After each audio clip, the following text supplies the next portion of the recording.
ज्ञान कर्म संन्यास योग का वर्णन है। यस्य सर्वे समारंभ काम संकल्प वर्जिता ज्ञानाग्नि दग्ध कर्माणम तमाहु पंडितम बुधा।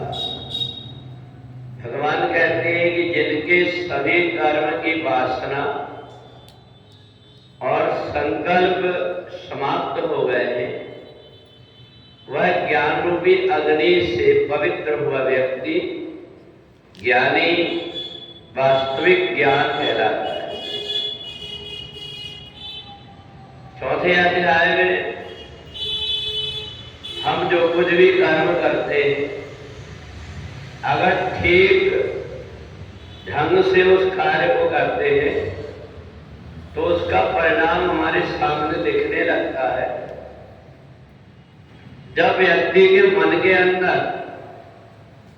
अंदर से खोखला रहता है, बाहर से वो दिखावा करने की कोशिश करता है, और जो व्यक्ति अंदर से भरा हुआ होता है वह व्यक्ति बाहर से जीवन में सरलता का जीवन जीता है।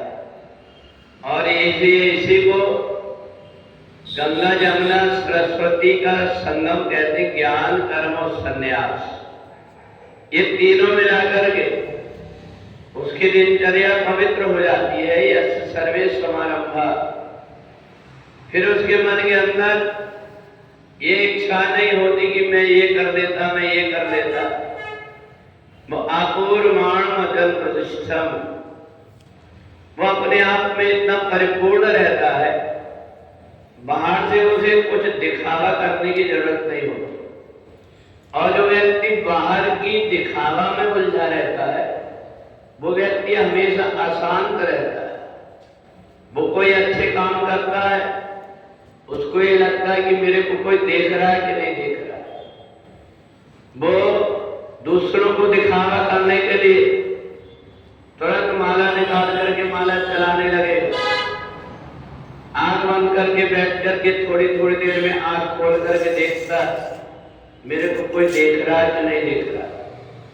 इस प्रकार से जिसके अंदर की वृत्ति समझ लेना चाहिए, वो व्यक्ति अंदर से खोखला है, बाहर भटक रहा है। माला तो कर में फिरे, जिभ्या फिरे मुखमाय, मनवा फिर चौदस फिरे, इसको फेर रखना है। जैसे वो माला फेर रहा है, ऐसा अपने मन को फेर ले।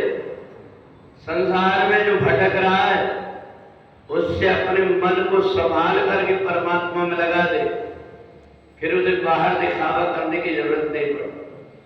हर श्वास में फिर श्वास श्वास में नाम जप, वृथा श्वास मत खोए, ना जाने या श्वास को आवन हो न हो। पूजा कभी प्रारंभ और समाप्त नहीं हो। पूजन और ध्यान तो हमेशा चलने वाली क्रिया। अपनी श्वास में जो मंत्र को रमा देता है, अजपा जाप करने लगता है, बैठे रहता है, हर श्वास में उसके मंत्र चलते रहता है। इस प्रकार से जिसकी वृत्ति हो गई वो ज्ञानी व्यक्ति कहलाता है। परम शांति उसको मिलती है। बाहर की झंझट में ज्यादा भटकना नहीं चाहता। बाहर की झंझट में व्यक्ति जितना भटकेगा उतना ही वो अशांत होगा। और जब बाहर की झंझट समाप्त हो गई तो व्यक्ति के पास में भले कुछ ना हो, पर उससे बढ़कर के कोई संतोष ही नहीं दिखाई देगा। अरब खरब लक्ष्मी उदय सतराज, जितने भी धन संपत्ति व्यक्ति जोड़ ले, वो संपत्ति का गुलाम और भिखारी बना रहता है। इसलिए जब व्यक्ति इन सब से मुंह मोड़ देता है, ये सब उसके पीछे भागने लगती है। जो व्यक्ति धन संपत्ति के पीछे भागता है, ये उसके और आगे आगे बढ़ती जाती है। उसको लगता है अब मैंने पाया, अब मैंने पाया। और जो व्यक्ति उनके तरफ से मुंह घुमा करके परमात्मा की तरफ चलने लगता है, अपने आप सब प्रकार की संपत्ति उसके पीछे भागने लगती है। दिव्य सुख संपत्ति विनहि बुलाए, धर्मशील में जाय सुहाए। इसलिए भगवान ने 14वें अध्याय में ज्ञान कर्म संन्यास ये तीनों जिसके अंदर आ जाते हैं उसकी दिनचर्या बदल जाती है, उसका व्यवहार, उसके सोचने का ढंग, उसका रहन सहन, खान पान, बातचीत ये सब बदल जाती है। वो अंतर्मुखी होकर के हमेशा संसार में परमात्मा से जुड़ा रहता है।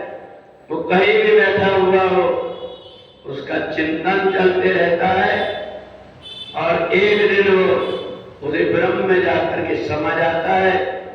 उसको ना तो मुक्ति के लिए प्रयत्न करना पड़ता है और ना उसके लिए कोई पिंडदान करना पड़ता है।